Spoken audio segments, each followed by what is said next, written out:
everyone. Thank you so much for coming to this webinar.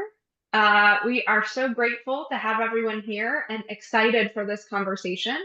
To introduce myself, I'm Leslie Vernelson, a Democracy Fellow with Interfaith America through a partnership with Princeton Theological Seminary. Our country was founded with the line, "We hold these truths to be self-evident" in the Declaration of Independence. And truth can seem so obvious, but as we know, it can also get really complicated when people in a democracy or a religious community start comparing notes about the truths that seem self-evident to them.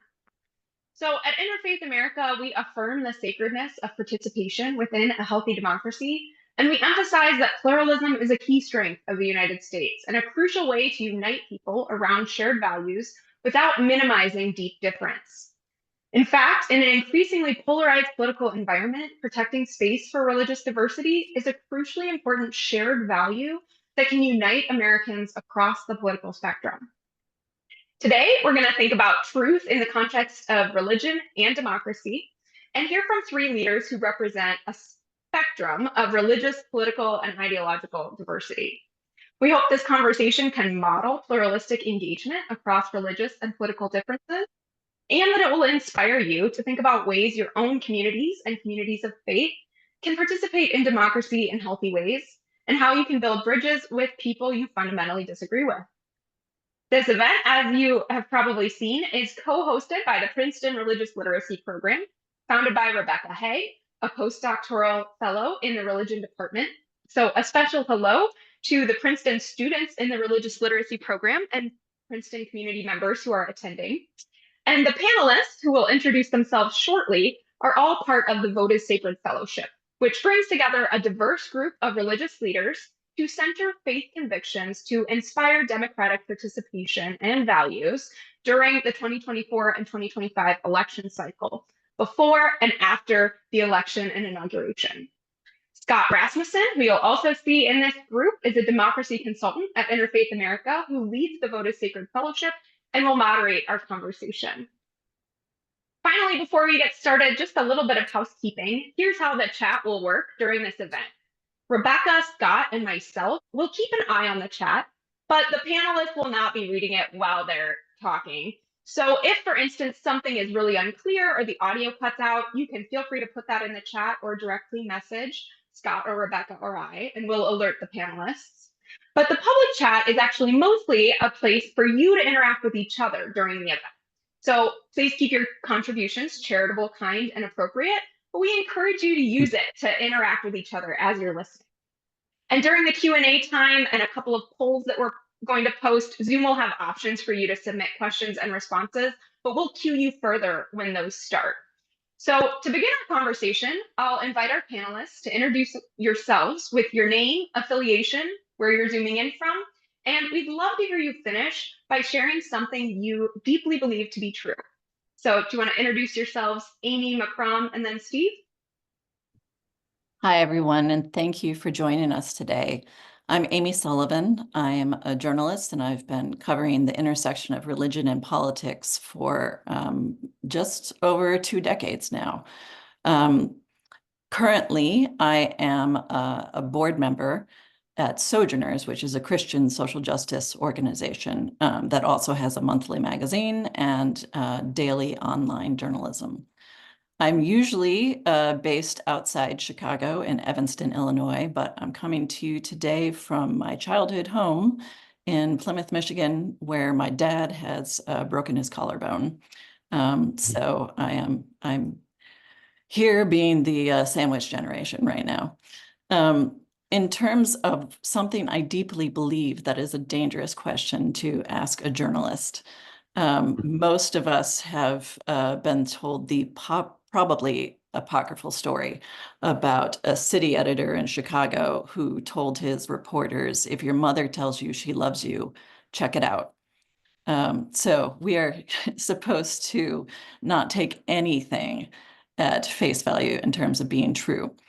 But in terms of something that I believe to be true about this moment that we're in right now, and I know we're going to get more into discussions of polarization and what you do when people come to the table with competing ideas of what facts are. But something I believe to be true right now is that we are not divided so much by American citizens having completely different belief systems and positions. I believe that we are divided by people having different sources of information more than anything.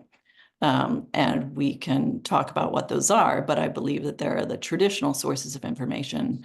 And then we have a group we can broadly characterize as President Trump's strongest supporters right now, who have been hearing alternative facts for a decade at least now. And so that poses a lot of problems and challenges when we sit down to the table. You can't have a nuanced, logical conversation when you're starting with things that just simply aren't true.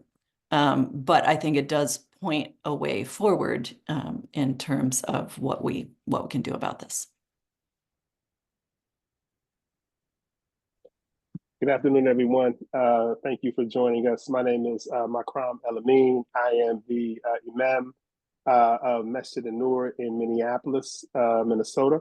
I also lead El-Maa'uun, which is our community service arm, doing lots of work in the areas of food insecurity, housing, mentorship, etc.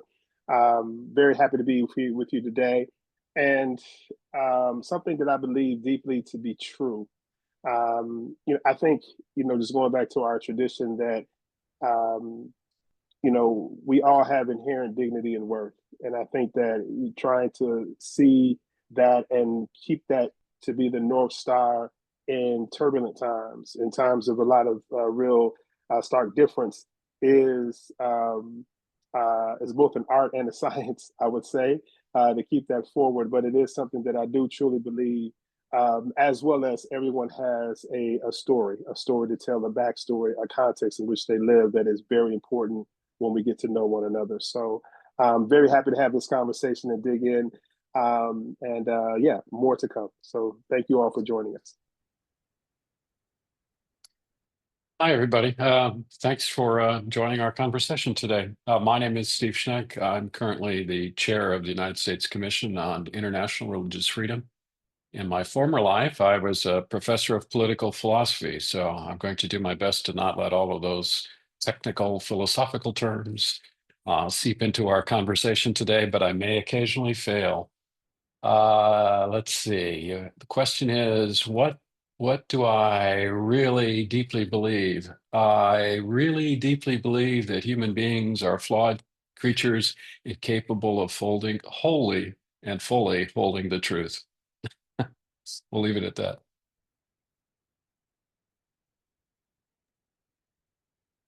Great. Thank you, everyone. So we have some questions we prepared for our panelists, and I'll be sharing those. And of course, as Leslie said, if you have some questions as we go, please drop those in the chat. We had talked about, maybe half-jokingly, opening with a question of what is truth, but we thought that might take more time than we have. So we'll maybe narrow it down a little bit, thinking about truth and how we interact with truth. I think Amy started to allude to this when our truth or what we believe comes in conflict with what others believe. So one thing I want to, and this is a conversation, as Leslie mentioned, Amy, Makram, and Steve are part of a group of Votive Sacred Fellows, the Interfaith America we've been working with for the last several months. And when that group first got together, one of the questions that came up was, when you're engaging in dialogue across difference, is there a line or limit to that dialogue? So can you be in dialogue with people whose beliefs are fundamentally different than yours, or maybe whose beliefs threaten or deny your identity or beliefs? So that's my question to you. Maybe Steve, you're on mute, so I'll start with you. Is that something that can we be in dialogue across that kind of difference, and how, if so? Scott, I think that's a terrific question to start out with because it's such a hard question to answer. I'm a firm believer that dialogue can allow us to make some progress toward the truth. I think that's the whole point of dialogue. But I also think we have to realize that dialogue only works that way if all parties are participating in the dialogue in good faith.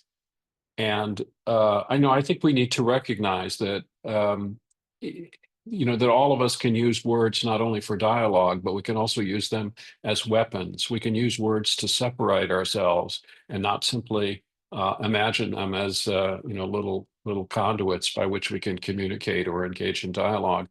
And I think we have to kind of hold both of those things together at the same time. So I'm a firm believer that dialogue can get us someplace if it's got dialogue in good faith, and if we're not using dialogue as a way of scoring points or weaponizing dialogue against one another. I'd be curious what the Imam has to say about that, actually. Yes, thank you, Steve, and Scott, for the question. I think in many ways I would concur with what you're saying. I think that is necessary to have actors to be operating in good faith. But I also think we need to really define, if we can, have a common denominator for what dialogue is, right? So the idea of dialogue is not a situation where I'm simply trying to win you over to my side, right? The issue is that I'm really trying to see you. I'm trying to really see you as a human being, as a person, and then all of your other, particularisms, your other uniquenesses, etc. As you feel free to share. I think dialogue can grow over time, and it's not something that can be authentically manufactured. It's not something that can just be manufactured. We have to agree to be in the same space at the same time, or at least virtually. But we also have to agree to be present. So I do think willing actors and willing participants is very important. But agree that the objective is not to convince each other, because once we get into convincing each other, dialogue flips on the other side of that coin to become a debate. And I think debate is appropriate, but those two things are distinct from one another. So, Amy, how about you? So I think you guys have put your fingers on several components that are necessary, maybe not sufficient for having dialogue. Something else I want to raise is having the space where we can gather and hear each other's stories. And that's something that it feels like we're in the midst of refiguring out in terms of where there are spaces in civil society where we can come together. For many of us, something like Facebook was a place that could be like a public square for a few years there, at least, in between when it was started in a dorm room and when it became just constant ads and suggestions of pages to follow instead of actual people that you know. And the challenge now is figuring out where we can find those spaces, both online and in real life, because obviously the pandemic also upended many of the places where we used to gather, and we used to be able to be in, a softball league where you've got people who aren't necessarily being drawn to the activity because they are on the same side of a political debate. Or are, coming from the same religious background. And so finding what those spaces are and maybe creating new spaces is something that's going to be really important for us to be able to have those dialogues. I like Amy's idea of spaces. I think of, a space is a place where, there's peace, there's the security, we feel free and confident, able to talk. I would also add, we need to, for dialogue to work, we all need to be speaking the same language. And I don't mean English or French here, but our words have to mean the same thing or close enough to the same thing that we can make some kind of progress with it. And that too seems to be something that's harder and harder to get at these days. Just basic notions that we take for granted, like rights and freedom and so on and so forth. I think those are understood very differently in different silos in our country and in the world today. Absolutely. And just to throw in one very recent example about this, as many people have probably been following, Elon Musk and apparently Donald Trump are trying to get rid of USAID. And you've got a lot of people who are listening to what Musk is saying about the dangers of foreign aid and how much the US is supposedly just throwing out the window to other countries. The Economist said today that apparently Americans think that foreign aid makes up 25%, so a full quarter of our federal budget, when in fact, the actual fact is it makes up around 1%, a little bit less than 1%. And so just taking that one issue, it is hard to have conversations about how valuable the work of USAID is and how valuable foreign aid is when you've got people coming from completely different understandings of what the actual facts are. Yeah. And just to pick up on that too, I think the end result of that is that you have these multiple kind of micro communities, right? They've formed themselves around truths that we can agree on, right? And I think that while I think there's something I think inherently organic around that as well. I mean, people who tend to agree and have a certain meeting of the mind will tend to frequent each other and talk a little bit more and get to know each other as well. The danger in this is that it can be so polarizing that we don't have a conversation across those lines. And I think that one of the things, even through this election cycle and the past couple of election cycles, I think one of the things is that, you know, we are not all experiencing our country in the same way. We're just not. I mean, I think that there's at least three Americas, you know, I mean, at least, right? And probably many more if we really kind of unpack that a little bit. But how we are experiencing this country and like, what does democracy mean? You know, I know what it means in the textbook, but in terms of how I experience these sorts of things, it gives it a new, different shade of meaning. So I think that all of these things really have to be taken into account, which gets us back to the first point about what dialogue is, right? So the idea is, you know, I first have to be curious enough and interested enough in you.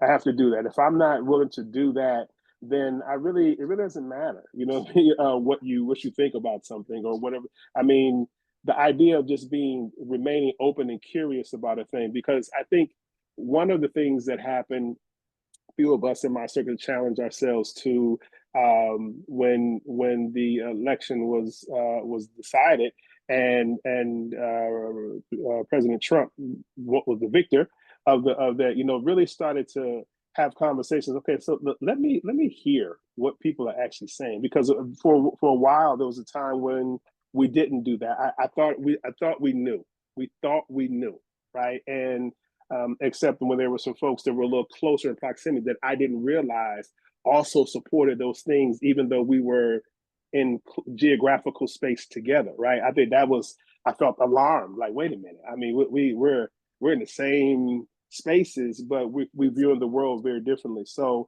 I say all that to say is that I think that it is a challenge, but I also will bring us back to the space of being, you know, that's what leaders do. That leaders have to lead in spaces and times when things are inconvenient, when things are uncomfortable, when things are uncertain. Because if things are always rosy and nice, I mean, then what value add would we bring into the space, you know? So this is kind of par for the course. You know, Imam, you know, that makes me think too about another part of piece that's required for dialogue to work, and that's both parties, assuming they're just two parties, have to be not only self-critical but mutually critical with one another as they discuss these things. I have to be willing to be critical about my own truth claims. Yeah. You have to be willing to be critical about your truth claims, and then mutually we have to be willing to contest or test with each Cool. other, what truth claims are offered. And that's hard to do. It's hard to, I mean, I'm sure you've, dealt with it as an Yeah, imam, yeah, it's a difficult thing to do.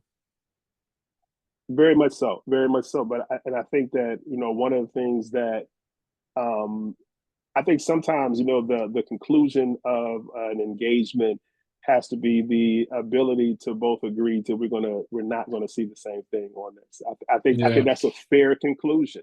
I think it's a fair conclusion at times, right? I think that one of the things that really changes the complexities of dialogues is existential threats. You know what I mean? The idea to where sometimes situations unfortunately have to become dire, in order for us to say, you know what, I strongly believe this, I know you strongly believe that, but there's this monster over here that's coming towards us that we need to Yeah. negotiate space with. So let's set those things aside for us to do that. And I wonder, is the climate that we're in that monster right now? I wonder if it's that existential threat that will bring us from this polarized state at least into a space of proximity. And I'd love to hear what Amy and you have to think about something like that. I mean, it's kind of a global step back. Like when something's not making logical sense, that means something bigger is at play. In my mind, at least that's the way my mind tends to go on these things. So I'm curious to understand what you all may think of that. Yeah, I would have thought that this would be that situation, and maybe it will be. Mm-hmm. For the longest time, I've been in and around a lot of work, either analyzing, interfaith relationships or looking at how groups work together. And one of the things we've always said is in every major world religion, there's some version of the golden rule, that you should love your neighbor and you should do unto others as you would want done unto you. Yes. And I think we are seeing that break up in American Christianity right now. We are seeing in the response to Bishop Buddy at the National Prayer Service. We're seeing with, I don't know how many people have been following JD Vance's tweets, and Steve, maybe you need to pull him aside and do a little catechism refresher with him. But I think he missed a section of formation, by the way. But yeah, that he had a television interview recently. apparently that story about the Good Samaritan was something he Yeah, skipped. didn't quite get the who is my neighbor lesson.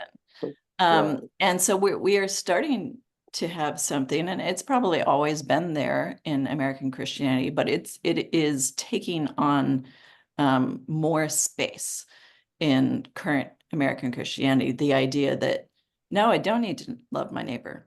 I need to care about myself and my Yeah. family first, and my country before children of God in other countries. And even maybe let's not care about children of God in other countries because they're not the chosen people who are white, male, Christian Americans. So, we're starting to have a breakdown of something where previously we could at least come together and say, as you started out, Makram, saying every person has dignity and worth. And I don't think we can get everyone to agree to that right now. Yeah. Yeah.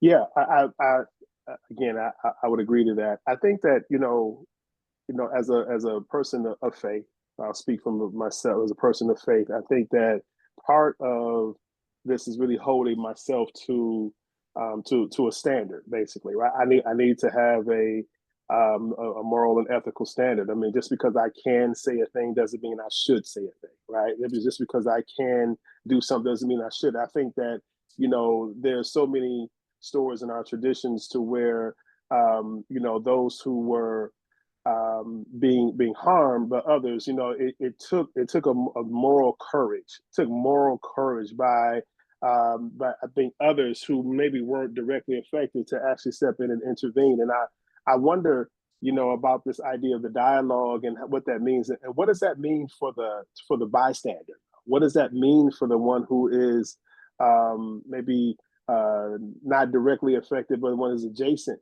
to these kinds of things. And yet, what roles do they have to play? Because I think, sometimes there needs to be some third party advocacy that happens, especially when we're at a certain level of an impasse, right? So I'm curious what you all think about that. I think that there are, we all play different roles at different times, and I think a very important role is that of the bystander, the one who is not directly in the argument, but still in earshot of that. What role does that particular entity need to play in these kinds of conversations?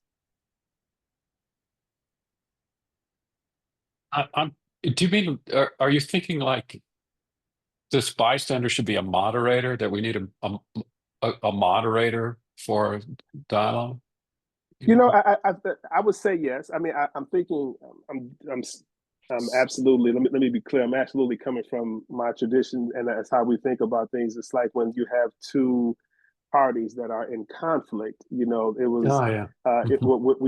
We are to seek a mediator, someone who can come and intervene, essentially intervene. And I think that's a valuable space, and that entity plays a valuable role in solving conflicts. But how the conflict is concluded, however, though, is once it's clear, and I think this is going to be probably the challenge point. Once it gets clear, is who is in the right and who is on the wrong side of that particular issue.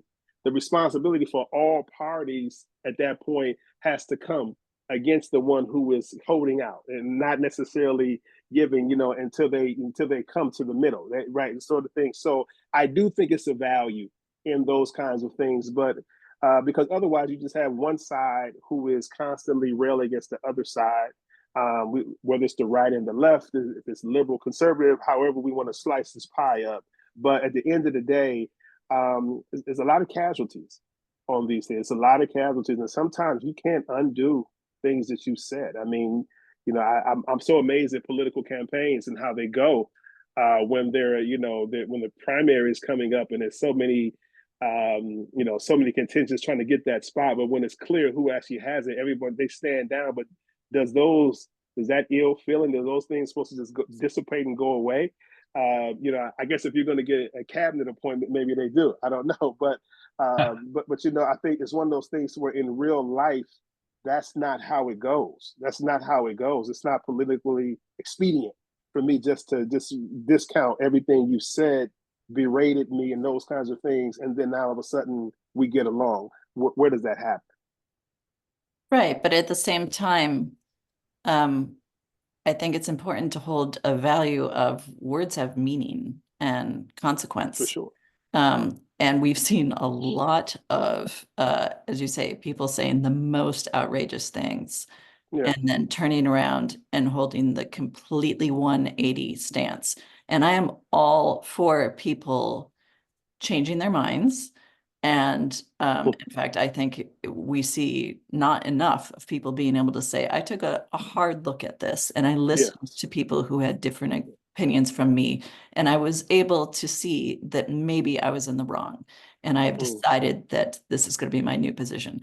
That's not what's going on right here. We're seeing people understanding that they have been held to no consequences for being able to just say whatever they want to, and then turn on a dime the next day. And that is very dangerous. I know people have looked to journalists to do fact checking, but when you've got people who cannot be shamed, and when they don't care about fact checking, I think that sets a very dangerous precedent for other people in their real lives. Because, as you say, like, we don't have people following us around in real life, fact checking everything we say. And we need to be able to have our word mean something in order to have any sort of community bonds with each other. I wonder if I could just jump in here and, sorry, Go Steve, ahead, Scott. I was just about to say, this brings me back to the argument that I made at the very beginning, that words can be used as weapons, that dialogue can be used to divide. And particularly when dialogue is used intentionally, truth claims are used intentionally to spread misinformation, to spread lies. And dialogue breaks down at that point. Unless they're in good faith, unless they're willing to be self-critical, unless they're willing to engage in critical interpretation of each other's remarks, then we're stuck in these lies. And these lies, in the political context, can become powerful things that, marginalize and silo the rest of us. Yeah. Yeah. I was just going to ask if I mean, the three of you have come from very different backgrounds, different kinds of organizations you represent now, organizations you've worked with in the past. Have you seen, where have you been able to do that? Step into those difficult conversations where there's competing truth claims. I like this idea of weapons being used as words, but how do you maybe create the spaces that Amy was talking about? Have you seen those spaces created where you can have those conversations? I mean, again, not reaching agreement, but being able to be in conversation with one another. I can, I was, but please go ahead, Amy. Just saying, in journalism, obviously, this is one of the things people look to us for, and we're supposed to take in what people are saying and both report it, but there is a role for analysis there.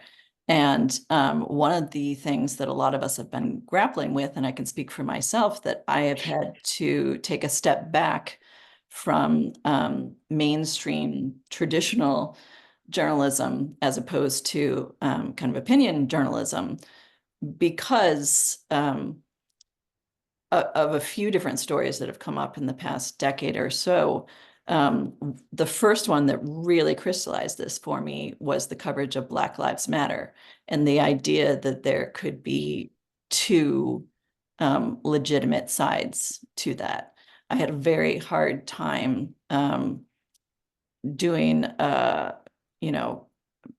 both sides, which is something that it's a critique people have of journalism, the idea that we are always kind of trying to weigh both sides equally. I think it's a valid critique, and it's one that for me kind of hit the wall when Black Lives Matter emerged as a movement. Gun violence is a similar one for me. I have a hard time treating both sides as having the same sort of moral claims.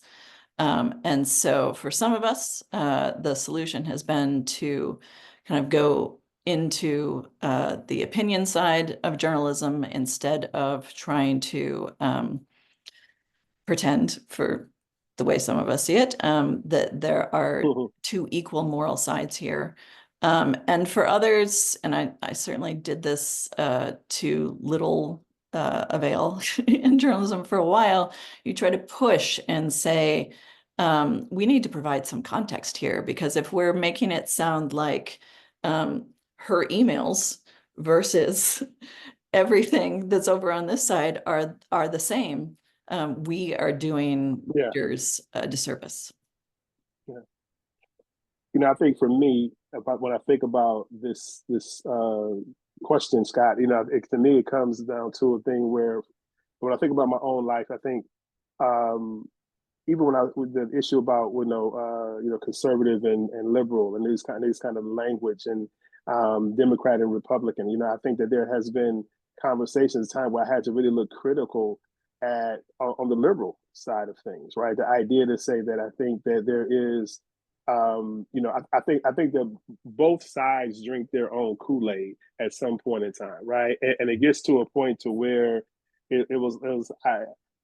I couldn't take this moral stance that was being presented that it was all good and all evil. It was a real binary kind of a presentation of the political stance, when quite frankly that was just simply not the case, right? So I think that there are times when I had to really just take a hard look at that of a position that I was holding.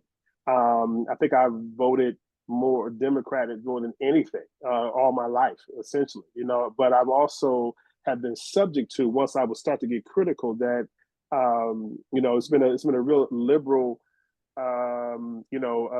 leaders who have, for example, in my city in Minneapolis here, who have led the man in charge of the school board and education in our community for a long, long period of time. And I know that not only has education not advanced, for Black and brown people who look like me, and many because by their own admission and own stats that they put out, it has regressed. But when I look at who has been in charge, who has been leading the way, who has been doing that, it hasn't been the ones on the other side. It hasn't been the other folks. It's been the ones who have been in close proximity to me in terms of ideology, politically, etc. So that began to be an eye-opening experience, something that we have to really do. And quite frankly, my wife, in full disclosure, is an elected. She is on the school board. So for the fact that we had to really come to grips with that makes for some very interesting dinner conversations, to say the least. I That's wonder. my example. Oh, go ahead. I'm sorry, Leslie. Oh, I was actually going to ask you a question, Stephen. If you would mind sharing, I mean, are there moments on the Committee for International Religious Freedom where you've had to set a table for a dialogue that was difficult that you might draw on as an example for something that could happen in a fraught moment? I was actually going to speak to those examples. There are a couple of different situations where I deal with this. One is, of course, when I'm in a foreign country and I'm speaking to a political official, in a foreign country, and raising serious concerns about religious freedom in that country and having their argument go back and forth. Those can be very contentious conversations, you can imagine. But I think that a better example for what Scott originally posed here might be the conversations that we have within the commission itself. So the commission is a bipartisan commission. And not only is it bipartisan, but it's evolved into a multi-faith commission as well. So Christians, Jews, Muslims, and as well as non-Abrahamic faiths are represented pretty frequently on the commission. And about half are appointed by Democrats and half are Republicans. And yet we have to come to real decisions about what countries to hold accountable for violations of religious freedom and freedom of belief around the world. We have to wrestle with, we all, depending on what side of the aisle, we view one country more favorably than another country. So you can imagine how difficult these conversations are. And I would say they work when the conversation is good faith, when we're really, seriously focused on freedom of religion or belief and seriously looking to determine, what the real facts on the ground are. And I really want to say, and I'm speaking here as a believer, I think the fact that we all come from a faith perspective to this gives us Amy mentioned the golden rule, gives us, that little bit of common ground, by which we can have these conversations and have words that mean pretty much the same thing back and forth, in our dialogues. So good question, Leslie. If I could build on Steve, kind of just that point, and it's come up a couple different times, right? Drawing on as leaders and as people of faith, how does that motivate you in these kind of conversations, or how does that maybe give you tools that you can use to bridge divides or maybe bring temperatures down? So one of the things we've talked about as the Vote of Sacred Fellows is the idea of contempt, right? That it's not just polarization, it's not just the differences of opinion that's dividing the United States. It's that somehow people who think we have contempt for people who think differently than us, that they are less than in some way. So how, as believers, as people or of faith, how does that motivate you in those conversations and being able to bridge those divides and maybe bring that contempt down for yourselves or for the communities you're a part of? If you're asking me specifically, I think that the key is to kind of overcome that idea that the other person is an enemy or the other person is so other that we can't really have this conversation. For me and for the commission, I think it's our various faith traditions that give us that give us that ability to do it. I think it's more difficult to do that, in our larger society, in part because we don't have we don't have the space, to use a term that Amy used before, in which to have a kind of a neutral space in which to have these conversations. I have, the commission room. It's a space where we're all free to, to talk, and we also have pretty much this, a common set of facts that we all agree. I mean, we have the reports of, the way the Rohingya are being, treated in Burma, or the way that Hindus are being treated in Pakistan, or whatever it might be. I mean, we have those facts that we've agreed upon. And then, as I said, we've got this faith tradition that we're all coming from, in which the truth matters, the real truth matters. And I think that sets conditions in which we can really have a genuine dialogue and actually make some progress toward overcoming what otherwise would be the same kinds of divisions we see in Congress or what have you. I would say there are a few really key tools. One is asking questions.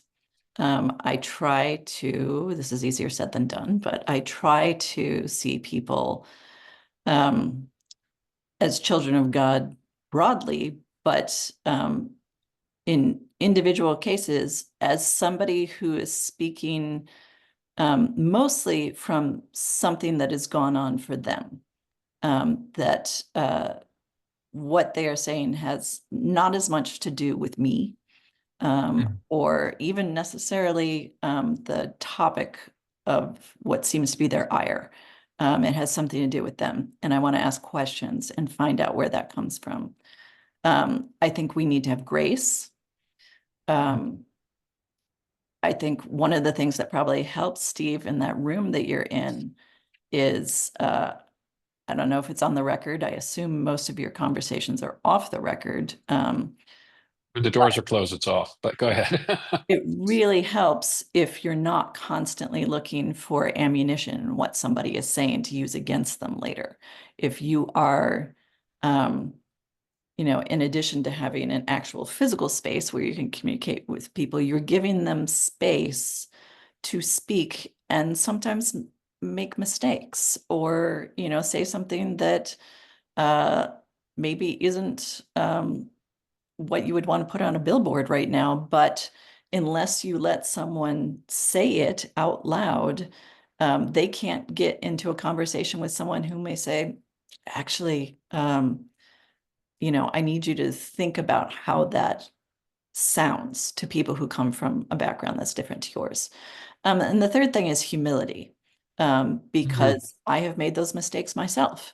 And it is only through dialogue with people who have been willing to be loving and have grace and point out to me my own blinders, my own errors, that I feel like I've been willing to make myself a slightly better person, and be hopefully a better dialogue partner as well. So I think those three things, having humility, having grace, providing grace, and asking questions with an open heart, are really important.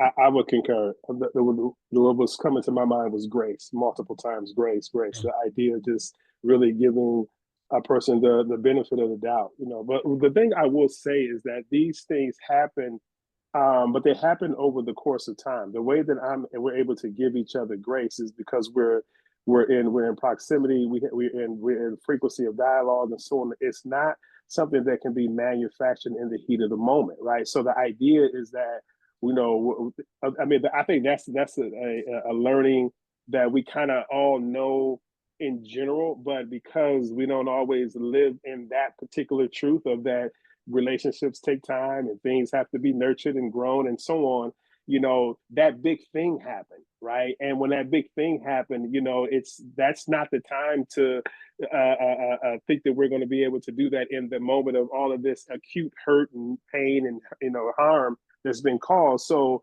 but yet and still, we try to do that. You know what I mean? I think that's one of the things that something as a person of faith to understand the time that it takes to build social capital with each other is time that is well spent and an investment that needs to be made. right? And it also get to the point coming from tradition where it says, it talks about, and I'm paraphrasing, it said, many of us want justice, but we don't want to be just. We want mercy, but we don't want to be merciful. We want these kinds of things, these ideal things. And God says in our tradition that if he were to give every person exactly what they had coming to them, he wouldn't leave a single soul on the earth. It's like let's get over ourselves here, right? Let's actually have a real conversation with some vulnerability and some truth, and a whole lot of grace. So I like that idea of getting over ourselves, and I think is the same thing that Amy is talking about when she talks about humility. It's in some ways the problem that we're dealing with, we're really talking about here, is a problem of ideology that sort of keeps us from making progress toward anything like the truth. We have this set of beliefs that's a blinder that we carry around with us. And the only way really to kind of put that blinders aside is to have that getting over ourselves, to have that kind of humility. How we get it, I don't know, but yeah, I agree with you. I agree with you both on that point. Yeah, thank you so much. Scott has let me know that he's been having a few internet issues, so that's why I have also been popping in. Um, Thank you so much for these reflections. And in a moment, we'll transition to some Q&A from our audience members who I know are eager to hear more about their questions for each of you, with your depth of experience. And for the moment, though, as we transition, we'll be doing our raffle, and then we're going to launch a poll for everyone who is attending to just respond to the same question that we've actually asked our panelists, which is something that you believe to be true. And we'll be able to see all of each other's answers coming up as we participate. So for the next 2 minutes, we'll hear from you, take a little stretch, get a glass of water, and then we'll start a Q&A time with our panelists as well. So feel free to answer this poll and then be thinking about questions you want to give to our panelists.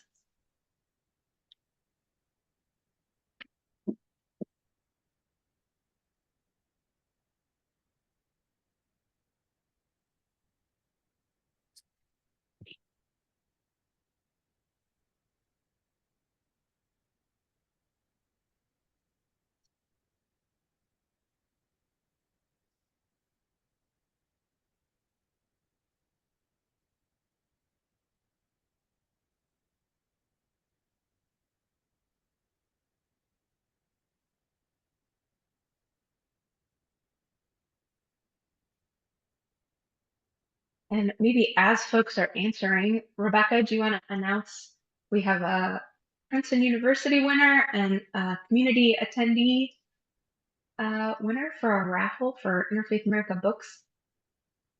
Absolutely. So our Princeton winner is Mike Coakley, and our Interfaith America winner is James Puisi, and you'll both be getting 2 books. The first is Soul Boom, Why We Need a Spiritual Revolution by Wayne Wilson.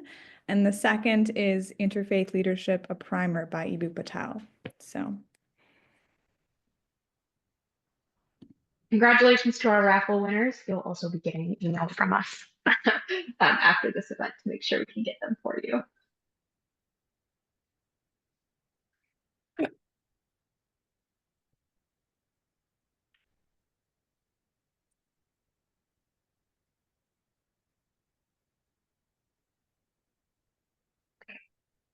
So I'm going to share some of the results of the poll with those who you should be able to see it. Can folks see it? If not, can you see it? Our attendees? I see the question. Okay. Well, our poll is not sharing itself. Why don't we transition to some Q&A? And I will keep working on posting the results of the poll so that everyone can see it. Scott or Rebecca, do you want to take it away with reading one of our first questions, maybe? Sure, I can just share the first question we have in the Q&A. This is from Allison Hurd. So she said, kind of referencing what Steve was talking about, we definitely see how words are being used in a harmful way. And she said, what makes us more harmful is how power and money are used to suppress people in their voices. So she asks, what recommendations do you have for campus communities to bridge divides with neighboring communities, especially when those communities may get their news from certain networks or social media accounts that are not accepting of different perspectives?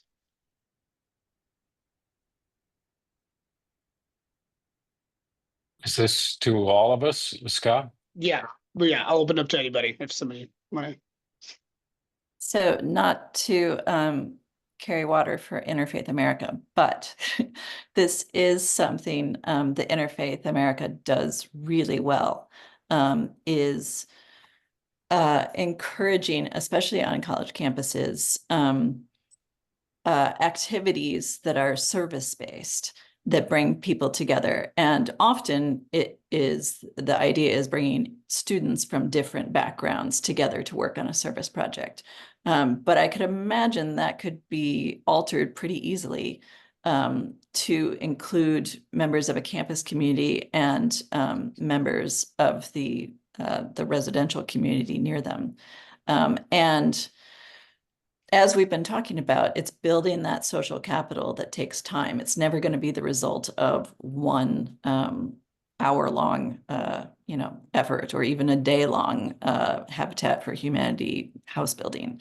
It is being with each other, seeing each other as people first, and not as caricatures or stereotypes, and then building on those relationships and that social capital that is formed to be able to have the conversations that go deeper, or even just to recognize, I didn't think that I knew somebody who was trans, but here I've been working with this student, and now I have a different, a different data point to add to how I've been approaching issues. So use Interfaith America as a resource. Well, short answer. I think one of the things that come to mind as I'm kind of just still mulling this question a bit, the idea of, separating, the view from the value of the person. You know what I mean? I think that the idea is that, yes, I hold this viewpoint, and it is starkly different than your viewpoint on this. But at the end of the day, I'm still a human being. I think that if we keeping the ability to discern that truth, if you will, right? That because I think that's really getting lost. I mean, if I disagree with your idea, then the way the climate is right now, then I could justify myself saying you're a person that I don't need to talk to. You're a person that I don't need to value. No, you don't need to have access to all the things that I have access to because you hold that particular view. And I think that's when we're being a little lazy. I would say, if I may say that, right? A little lazy intellectually, a little lazy spiritually, or even morally, even too, right? The idea we're shortcutting things and then lumping each other in these particular categories. So I think it takes us to be, is unlazy a word? Unlazy in these moments, intellectually and spiritually, and being able to discern that a person's idea about something does not mean they don't have human worth and human value. And I think that, I think going back to an earlier question about how do we do that, I think that is what the faith perspective also lends into, for I would say for most of the time, that's true. So. I agree with my colleagues. The only thing that I would add is I've always found that one of the best ways to build social capital is over food. So I recommend pizza, Chinese food, whatever works for your community. I think getting to know people over food, asking about their families, having those little conversations, and the little virtues and graciousness that comes with those little conversations, that's the start of social capital.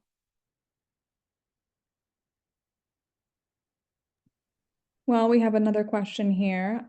This is an anonymous one. It says, how do we be inclusive to LGBTQIA plus groups and at the same time be inclusive to groups who traditionally oppose them?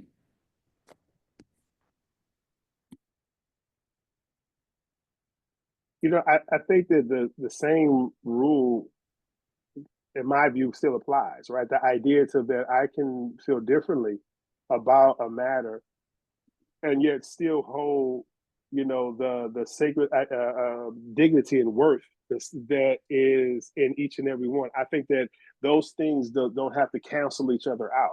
I think they have done that. They have traditionally, and they have done that in far too many times and far too frequently. Those things have canceled each other out. But I think that if we are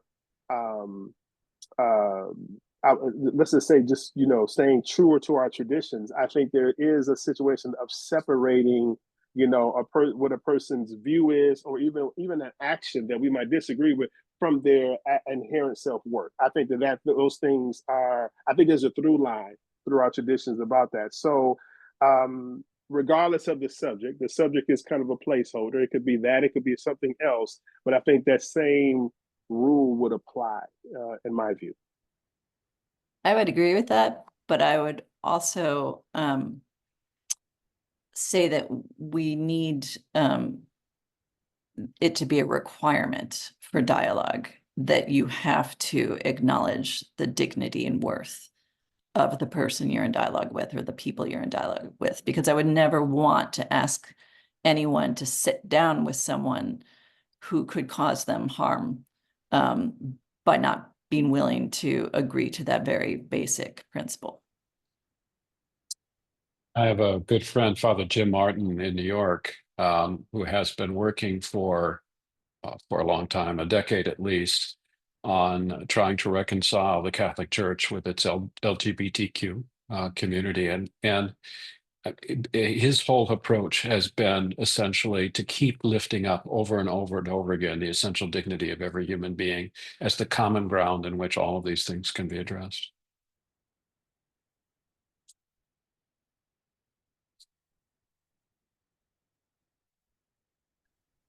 I can jump in with another. Go ahead. No, only thing I was going to say was that it just appears to me that this is really the challenge, the challenge for the human condition. You know what I mean? I think the idea to be able to do that, and so we have to really contend with ourselves. And some of this is a real spiritual battle. I think it's a real spiritual battle that's going on here, that's manifesting itself as a political issue or some social issue, but it's a spiritual battle that's going on at the foundational level of a lot of these conversations and a lot of these differences that we're having, these conflicts that we're having. So I just want to say, keeping it at a social or a political level, I think doesn't go deep enough for me. I think we have to understand and recognize this as a spiritual to do. So I just want to offer that in that moment. I'm sorry. No, that's great. And that kind of relates to the next question I wanted to pull from the Q&A. And this is, again, somebody anonymously said, I'm concerned as a response to this new reality that faith communities will silo instead of unite. They say, if we believe that there is power and strength in unity, how can we encourage more of it in our communities? How can we help? And this is I think the key question. How can we help faith communities feel safe to engage in dialogue? Mm-hmm.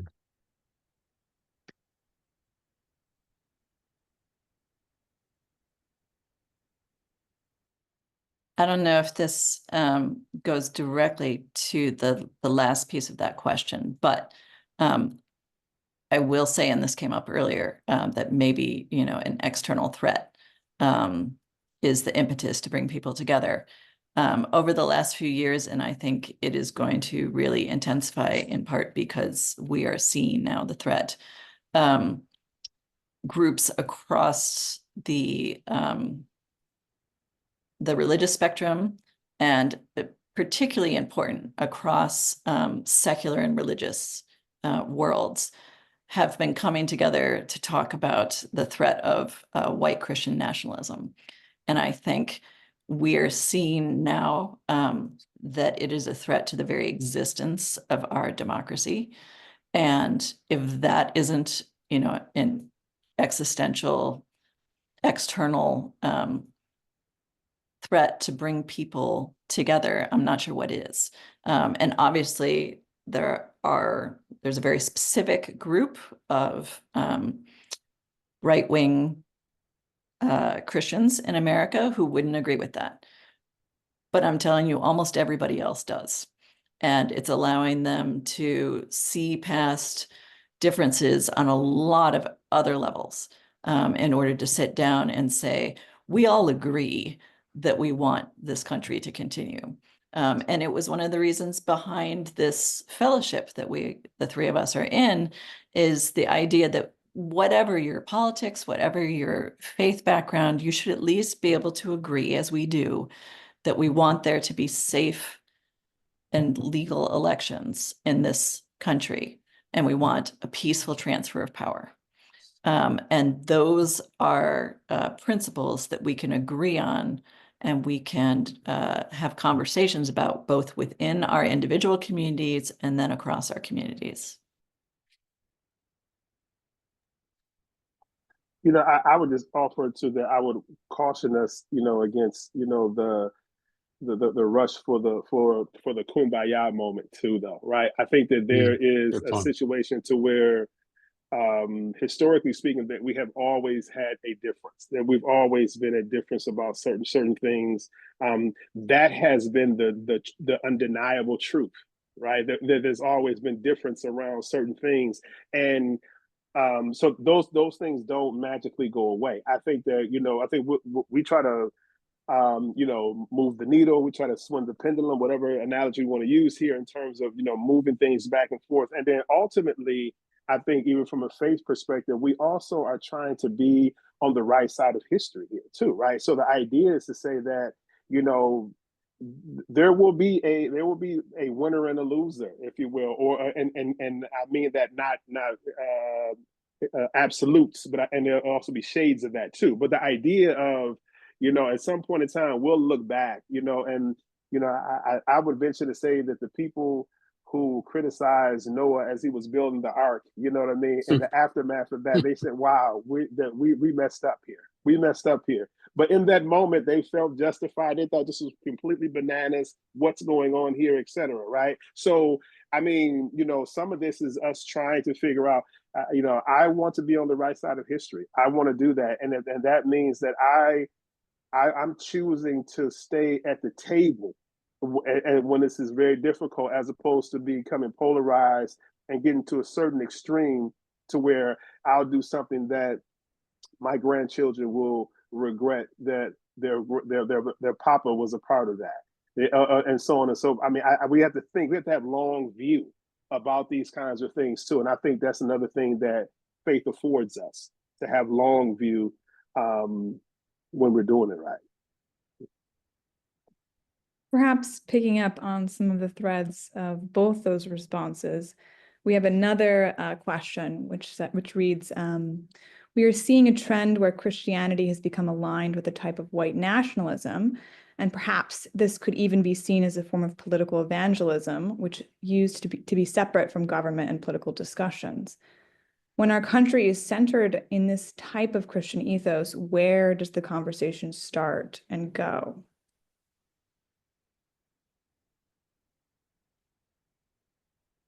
I think the greatest danger that Christian nationalism poses is it essentially homogenizes the space in which all of our faith traditions are.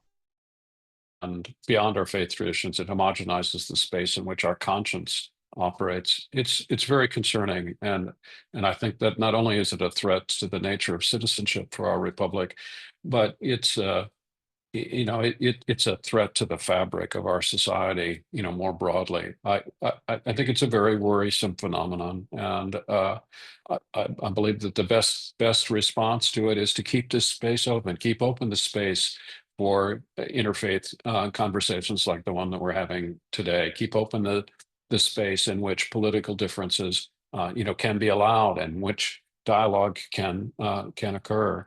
And most importantly, I think we need to keep open the space for hope And the whole nature of Christian nationalism is giving up on hope, arguing that the crisis is so bad, blah blah blah blah. You've all heard it.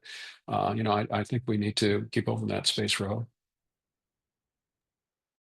I also want to make sure we recognize that although what we're seeing right now is in a form that maybe we haven't had before, our country has never had a completely strict separation of church and state. We just had the people in charge from the major religion, whether it is, well, it has been white Protestants.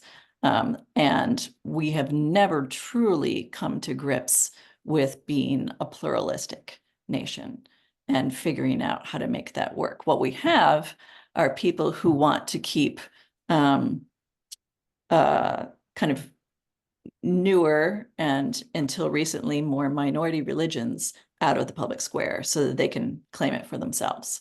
But what we're seeing now isn't completely unusual. And what I would have us focus on is where the arguments, particularly coming from Christian nationalists about supporting religious freedom, where they break down. Because right now, those same people who yell about religious freedom and how persecuted they feel, they are going after the Quakers who want to be able to provide sanctuary for undocumented immigrants. They are going after Lutheran social services. Elon Musk just went on a rant about them yesterday and he thinks they're dangerous and evil and wants to pull out all of their funding, which helps hundreds of thousands of people. So I would just have us look carefully at where that starts to break down, because that will tell you it's really religious freedom for me, but not for thee. If I could add something onto what Amy said, and I don't mean to cut you off, Imam, but one of the things that I think that we should all realize is this phenomenon of religious nationalism is not just an American phenomenon. It's not just here in the United States. One of the things that I deal with in regards to freedom of religion or belief around the world is the danger that religious nationalism poses for eliminating or closing out the possibility for religious freedom. So if you look at Hindu nationalism in India, if you look at Muslim nationalism in Turkey, if you look at Christian nationalism in Hungary, the same things are happening there, the same dangers, although frankly, in those three countries, they're much farther along on the curve toward empowering some kind of religious nationalism. But we can look to countries like that to recognize the dangers that Christian nationalism poses precisely for something like religious freedom. Yeah, I mean, I think the world that we're living in, leaves a lot of room for faithful people to come together to try to do some good in this spaces. I think I think we find ourselves in a space that could, if we don't have go back to some common being or existence together, then the only result is those far extremes, right? That's the only it's the only way that it's going to go. It can either we can come together, but it's that. But again, I don't want to. I'm careful not to romanticize this so much in the idea to just looking at through a historical lens. There have always been these levels of challenge, right? I mean, even in this America, when we try to push to the ideals of America and things like that, the same thing that quote makes it great, makes it great. The idea that the freedom of religious freedom and all these things, the things that kind of it's in its original context. These are also, there's a flip side of that coin, right? There's another side of that thing to where others have not, like that was true and it was beautiful, but it didn't include me, right? And so on, right? So that's the contradiction that we also have to live in, even though we find space in this society that is more welcoming than other spaces. It's still that thing too. It's that thing too. So these things are just very complicated, and it complicates to whitewash of a word in my view. But I think it's these things are just very conflicting. They're the conflicts that we're constantly living in right now, even in a space where we may think gives us the best chance to exert our truth, basically, if I can say it that way. So I hope that wasn't off the rails there, but it's just one of those things that feels necessary. Yeah, thank you so much to all of our panelists. I think we probably have time only for one more question. So I'm going to, I think the last three questions that we have something of a through line that I think is encapsulated by the final one, which is, have you found a way to start a healthy dialogue with people who might be using a different set of facts or truth than you?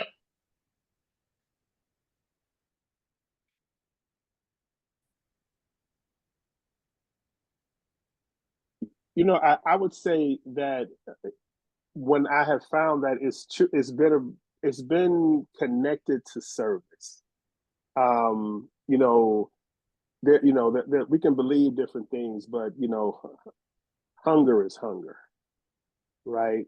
To be unhoused is to be unhoused. You know what I mean? I think there's some things that yes, if I want to argue or have this hyperbole about these kinds of ideas, we can go there and kind of get lost in its clouds for a little bit. But we all know what hunger pains are. We all understand what these kind of things are, and I think that's the time where I've probably gotten closest to this.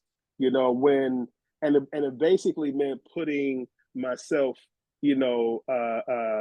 interest to the side for the sake of someone else, right?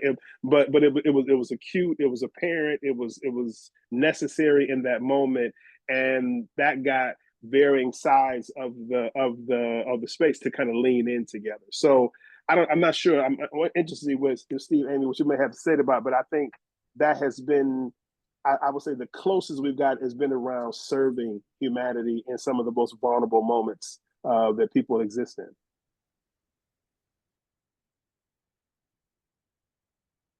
in. I in a sense, I just want to go back to what we've already said. Amy's notion of humility and the Imam's notion of getting over oneself. I really think that we need to start there. We should not enter into we can't succeed in a dialogue if our minds are already made up and we're sure that we're, on the side of God, or however we want to put it. I mean, we really have to put all of that aside and admit that we don't know. We're looking for the truth. We're here in this conversation for that. And, my sense is that in the right environment, other people are more than willing to kind of come into that space. And I agree with the Imam. I think service is one of the places, dealing with something tangential. Like I said on the commission, dealing with, the horrible situation of the Uyghurs in China. I mean, this is something that left, right, all of the commissioners recognize as a fundamental moral question that we have to resolve. I'll leave it at that. I'll try to wrap things up just by saying that, unfortunately, although what I do for a living and what I believe I'm best at is making arguments using words and communicating with people who are readers, whether it is, through, in the past, Twitter, or now Blue Sky, or whether it's through op-eds and papers online. What I have found is that occasionally, very, very occasionally, that is successful. Now, of course, I don't hear from all the people, we'll presume tens of thousands of people who have been changed by my writing and just didn't let me know about it. But I can tell you I've gotten a handful of emails or replies over 20 years from people who say, oh, I hadn't really thought about that before. You just gave me information that I'd never had before, and now I have changed my mind. Before I became a journalist, I worked in the Senate for a Democratic senator, and I can tell you I got one return letter in the 2 years that I worked there, mostly on abortion issues, from a constituent who said, "You have changed my mind. I did not think about things this way, and thank you for having the, grace to listen to my rant and write back something measured to let me know how you got to this position." I think most people, when they are online or dealing with someone who seems kind of faceless, forget that we are real people. And so as much as I have valued those spaces to be able to connect with progressive Christians who are not always living right next to each other and can find some strength in being able to connect online, it really is those in-person connections and relationships and conversations. Again, I say this as somebody who wishes that wasn't true, because I would love for my words, my written word, to be able to be my connection to people. But over the decades, I've had to conclude that we really need to put our time and our energy and our priorities into building social capital with those around us. I think that's a wonderful way to close us out, Amy. Thank you so much to all of our panelists, to Scott and Rebecca. Thank you also to everyone who came to this webinar. We see you in our attendee list for those who are needing to be registered for Princeton extra credit. And we also, as you're headed out, would love to have you share in the chat as we wrap up our conversation. What is one thing that you, as an attendee, are taking away from this conversation?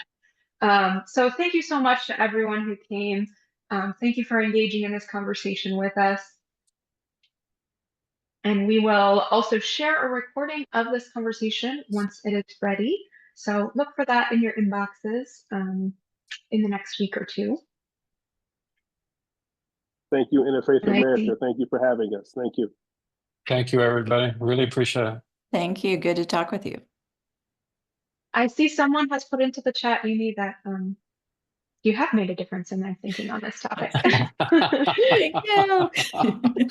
I love it. And we have some enthusiasm for interfaith through food, which I think is an underrated tool of dialogue, even said.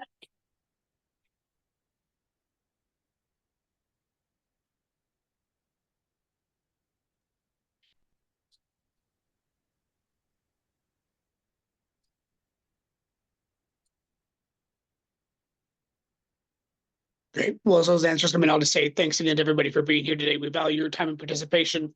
And I'll just say, if you're interested, anybody, in learning about how you can have conversations like this across deep difference, and you want to be a bridge builder, to go to Interfaith America, take a look at our bridge building basics curriculum, which begins with the 1 hour module. It's an online course to help you learn the skills of how to have conversations like this and create those spaces that we are talking about. So thanks to Amy, Makram, and Stephen for your wisdom and sharing that with us today. And thank you everyone for being here. Have a good afternoon and evening, wherever you are.